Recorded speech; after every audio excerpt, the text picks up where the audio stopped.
Greetings! It's Maxo Diddly. Today I'm going to be showing you how you can download a view-only Google slide. So this was a highly requested topic in my series on how to download stuff you're not meant to on Google Drive. So today we're going to be downloading a copy of this Google Sheet when we can't. So I've been given access to a Google Sheet. It's reasons to subscribe to Maxo Diddly, something you should definitely do if you haven't already. And we are unable to download it, which is a problem because maybe it's really important data that we need to keep. And it's really simple what you need to do. So this is going to work in any web browser, but I'm going to be doing it in Chrome.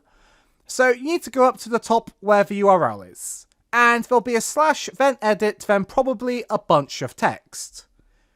And what you want to do is, you want to click in the URL bar and drag until you get to the word edit.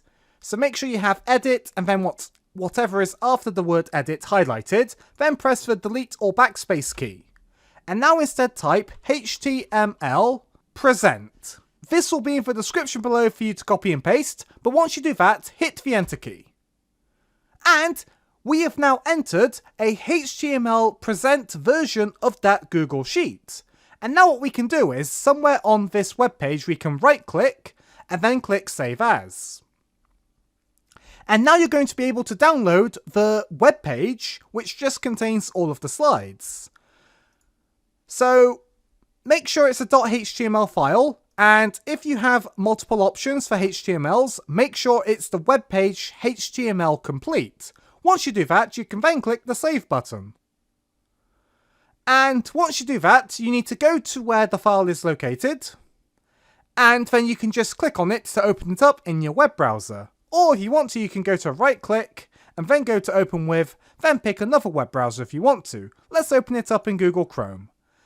And as you can see, we've just opened up the HTML file that we have downloaded. And this is how you can create a local copy of a view-only Google slide document on Google Drive that you can't download. So thanks for being a great audience. Be sure to leave a like and a comment if you enjoyed, and subscribe for more tutorials. Thanks for watching.